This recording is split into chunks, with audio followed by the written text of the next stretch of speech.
नमस्कार दोस्तों, national updates की एक और वीडियो में आपका स्वागत है। चलिए देखते हैं आज के महत्वपूर्ण अपडेट्स। दोस्तों पहली अपडेट नोएडा से आ रही है, जहां दोस्तों उत्तर प्रदेश सरकार ने नोएडा, ग्रेटर नोएडा और Yamuna expressway industrial development authority के क्षेत्र में लगभग 100 एकड़ के क्षेत्र में इलेक्ट्रॉनिक सिटी बनाने का प्रस्ताव रखा था। इसके लिए जमीन की तलाश शुरू कर दी गई है। दोस्तों यह इलेक्ट्रॉनिक सिटी गौतम बुद्ध नगर के तीनों शहर में विकसित की जाएगी। दोस्तों नोएडा, ग्रेटर नोएडा और येडा राज्य सरकार ने इन तीनों जगहों को इलेक्ट्रॉनिक मैन्युफैक्चरिंग जोन पहले घोषित किया था। फिलहाल इन तीनों अथॉरिटीज को यूपी गवर्नमेंट ने भूमि की तलाश करने का आदेश दिया था, जिस पर ये कार्य कर रहे हैं। दोस्तों उत्तर प्रदेश इलेक्ट्रॉनिक विभाग के मुताबिक इन इलेक्ट्रॉनिक सिटीज में Samsung, Dixon Technologies, Hiranandani group, Infosys, TCS जैसी बड़ी कंपनियां निवेश कर सकती हैं।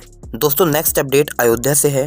दोस्तों अयोध्या में राम मंदिर के नींव की खुदाई का कार्य शुरू हो गया है। राम मंदिर को करीब 1000 साल तक टिकाऊ बनाया जाएगा। इस प्रकार इसकी नींव का निर्माण होगा, जिस पर पहले ही बहुत सारे शोध हो चुके हैं। इसमें दोस्तों लरिसन एंड टुब्रो, टीसीएस और आईटी सेक्टर्स के कई इंजीनियर्स काम पर लगे हुए हैं। दोस्तों मंदिर के नींव में लोहे की सरियों की पाइलिंग नहीं होगी। मंदिर की नींव का निर्माण हार्ड स्टोन से किया जाएगा। इस मंदिर की नींव के अंदर पुरानी पद्धति से लगभग 50 फुट गहरे गड्ढे किए जाएंगे, जिन पर मिर्जापुर से मंगाए गए पत्थरों का इस्तेमाल होगा। दोस्तों नींव के निर्माण के बाद मंदिर का निर्माण आरंभ होगा। दोस्तों भारत में कई क्षेत्रों से राम मंदिर निर्माण के लिए सहयोग के लिए राशि जुटाई जा रही है।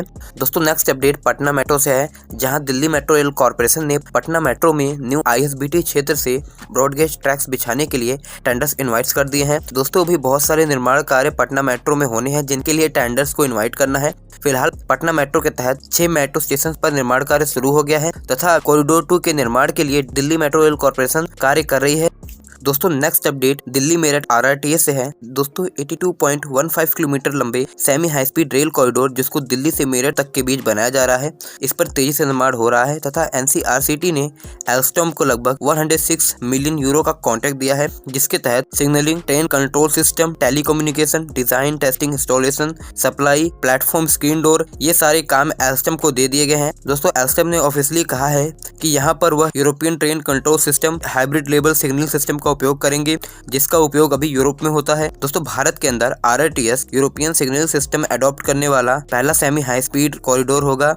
दोस्तों मैंने आपको पहले ही बताया था कि भारत में भी अभी इस पे काम हो रहा है और भारत में Delhi metro rail corporation made in India signalling system पर कार्य कर रही है। अभी उसका निर्माण हुआ नहीं है, फिर दोस्तों हमें उम्मीद है कि भारत भी इस टेक्नोलॉजी को जल्द ही विकसित कर ले। दोस्तों नेक्स्ट अपडेट भारत के पावर सेक्टर से है, जहां भारत में इलेक्ट्रिसिटी की मांग रोजाना बढ़ती जा रही है, यानी कि भारत के अंदर बिजली खपत प्रतिदिन अपनी ऊंचाइयों को छू रही है। दोस्तों बिजली मंत्रालय के एनएन सवम ने कहा है कि बिजली की मांग 185.22 गीगावाट हो गई है। दोस्तों बिजली की बढ़ती खपत देश की आर्थिक गतिविधियों में तेजी को दर्शा रही है। पिछले साल के मुकाबले इस अवधि तक बिजली की खपत में लगभग 8% से ज्यादा वृद्धि हुई है। दोस्तों बिजली की खपत में वृद्धि का कारण इंडस्ट्री की ग्रोथ से जुड़ा है, क्योंकि इलेक्ट्रिसिटी का ज्यादा यूज भारत के इंडस्ट्रियल सेक्टर में होता है। दोस्तों नेक्स्ट अपडेट भारत के ऑटोमोबाइल सेक्टर से है। दोस्तों पूरे विश्व की ऑटोमोबाइल सेक्टर गिरावट झेल रही है, वहीं दोस्तों भारत में ऑटोमोबाइल सेक्टर का भी यही हाल है। दोस्तों असल में अभी भी विश्व में कारों की मांग में कमी नहीं आई है, मांग लगातार जारी है, परंतु दोस्तों कारों के निर्माण में उपयोग होने वाले सेमीकंडक्टर, इनकी मांग बहुत ज्यादा अधिक है। इन्हें पर्याप्त मात्रा में सेमीकंडक्टर्स मिल नहीं पा रहे हैं। दोस्तों semiconductor chips Intel, Micron, Samsung, TSM समेत अमेरिका, ताइवान, साउथ कोरिया, इन्हीं कुछ चुनिंदा देशों में होता है।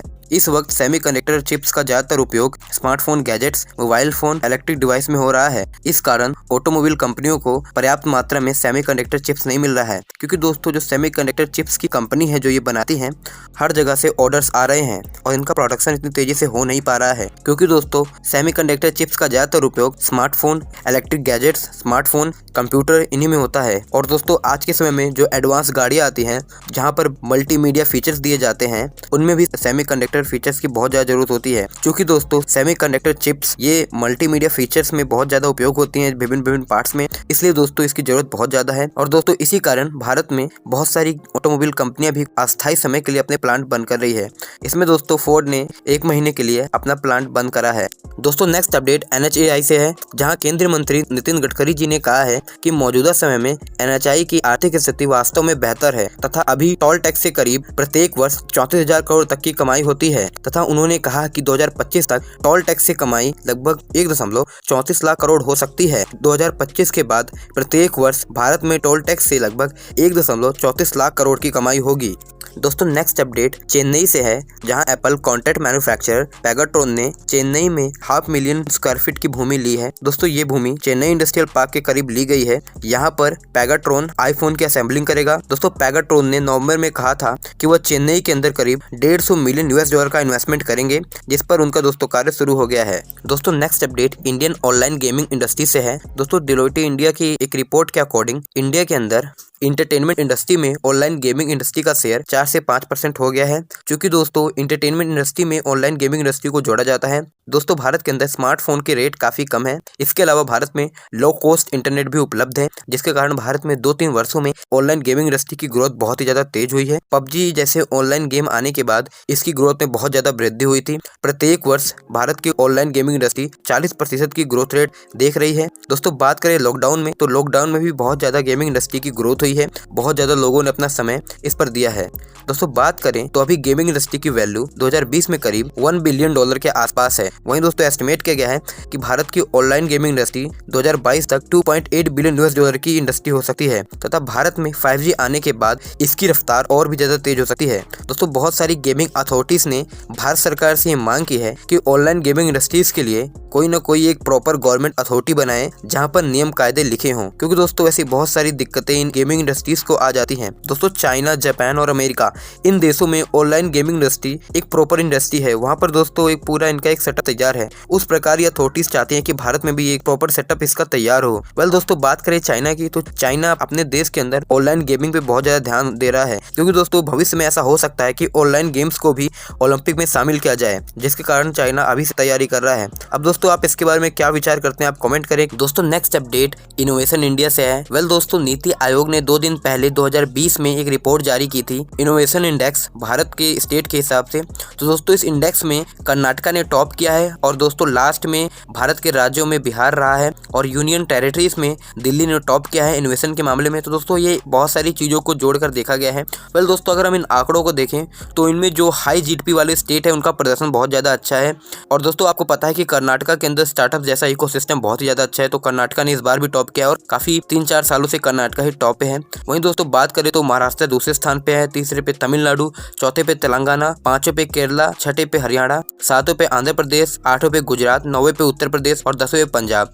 वेल दोस्तों बिहार सबसे लास्ट पे है, उसके बाद झारखंड, उसके बाद छत्तीसगढ़। इन आंकड़ों को देखा जाए तो एक इकोनॉमी से देखा जाए, जितने भी राज्यों की इकोनॉमी अच्छी है उन राज्यों ने इन टॉप 10 में अपना स्थान प्राप्त किया है। और दोस्तों जहां जहां स्टार्टअप इकोसिस्टम बेहतर है, जैसे आप एग्जांपल देख सकते हैं, जैसे कर्नाटका के अंदर बेंगलुरु एक स्टार्टअप हब है, महाराष्ट्र के अंदर मुंबई और पुणे स्टार्टअप हब है, और तमिलनाडु के अंदर चेन्नई स्टार्टअप हब है, तेलंगाना के अंदर हैदराबाद स्टार्टअप हब है, हरियाणा के अंदर गुरुग्राम स्टार्टअप हब है, गुजरात के अंदर दोस्तों गांधीनगर है, और उत्तर प्रदेश के अंदर नोएडा है। जिन जिन राज्यों ने अपने एक स्टार्टअप हब्स बना रखे हैं, जहां जहां स्टार्टअप ज्यादा होते हैं, वो राज्य इस लिस्ट में टॉप 10 में है। सो गाइस आज की इस वीडियो में इतने। अगर आपको वीडियो पसंद आए तो वीडियो को लाइक करें, चैनल को सब्सक्राइब करें। धन्यवाद आपका ये वीडियो देखने के लिए।